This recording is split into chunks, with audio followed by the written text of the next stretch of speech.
Oh my God. Let's fucking go. We got it there. Oh my God.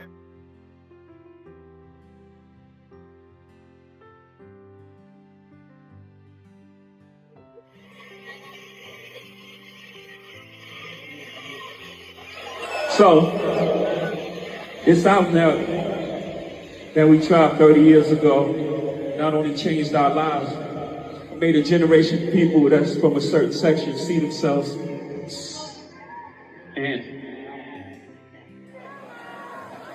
And I know it's a couple people in here for the vibes, but tonight we playing Reasonable Doubt. I'm a target. Aim, don't miss that target. No excuses, ain't gonna be doing, but after you shopping at Amazon or you boycott. You posting on Instagram, that's meta, boy, stop it. Y'all know Google owns YouTube. You picking and choosing and politicking as usual.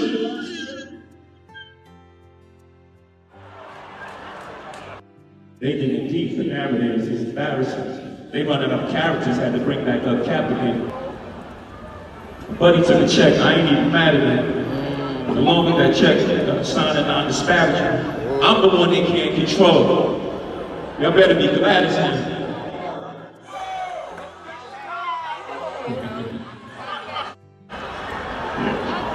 I'm the one they can't control.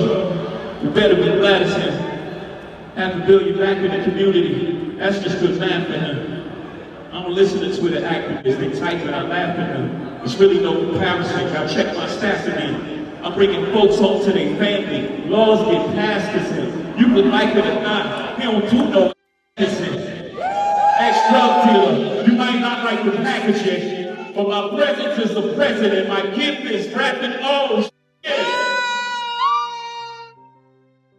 Stay locked in because Jay-Z just stepped back into the spotlight and decided to answer the internet himself during an a cappella freestyle performance.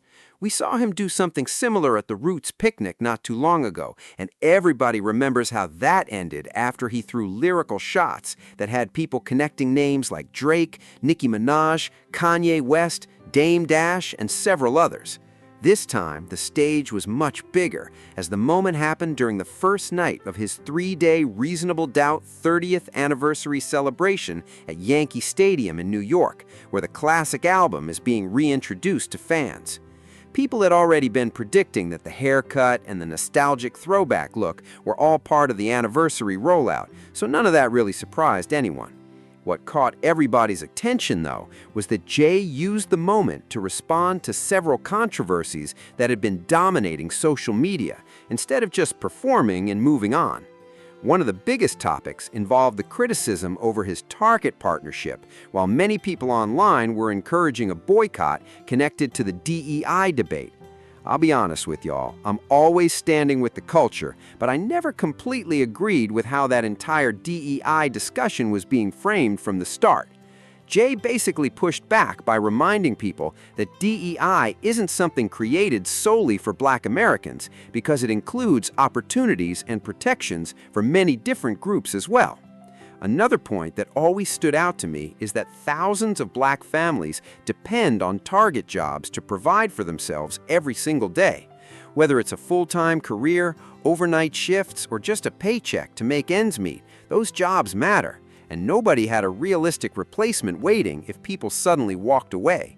That's one of the reasons I never believed a nationwide boycott was truly going to happen.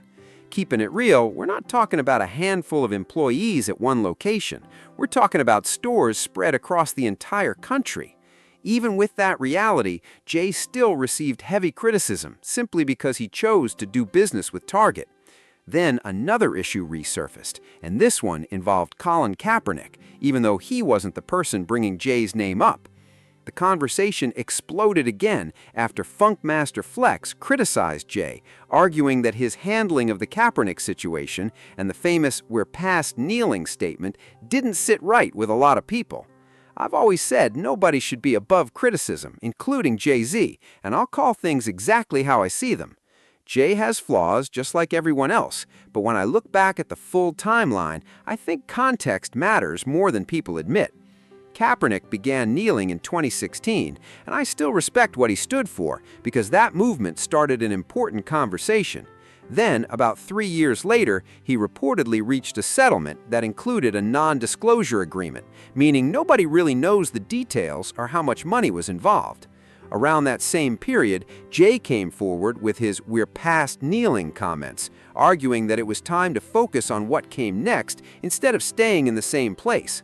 By then, most NFL players had already stopped kneeling, and if we're being completely honest, the black community as a whole never fully boycotted the NFL either. One of my friends made a point that stuck with me. People usually won't boycott something unless there's another option ready to replace it. Fans were still filling stadiums, watching games on television, and supporting the league, even if a smaller group chose to step away. So I never felt it was fair to act like Jay alone was responsible for the direction everything eventually took. At the same time, I understand why some people felt the phrase "we're past kneeling" sounded like it minimized the original cause, because I can definitely see why that rubbed people the wrong way. Still, that statement happened years after the movement began, and once Kaepernick accepted his settlement, Jay clearly made the decision to chase business opportunities of his own. That's who Jay has always been, a businessman first, and there's no mystery about that. He also mentioned putting hundreds of millions back into communities and mixed those claims into some clever lyricism that had plenty of layered meanings throughout the freestyle. I won't lie, the writing itself was sharp, because Jay has always been elite at stacking double, triple, and even quadruple entendres into his bars. Even so, I think the bigger conversation goes beyond how impressive the rhymes sounded. For example, he recently suggested that rap battles and diss records aren't healthy for the culture anymore, then turned around and took shots himself on stage. He also criticized MAGA, while people pointed out that Roc Nation CEO Desiree Perez previously received a presidential pardon during Donald Trump's administration, which naturally created questions about consistency. Moments like that are where I think fair criticism is justified, and I'm always going to call it exactly how I see it. As for the Kaepernick and Target debates, those are two separate conversations, and I'm simply giving y'all my honest perspective on both.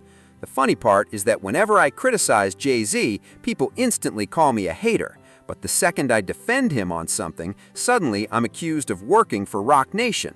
That's just how the internet works these days, and no matter what side you take, somebody is going to have a problem with it. Now I want to hear from y'all. Which part of Jay-Z's freestyle do you think sparked the biggest debate?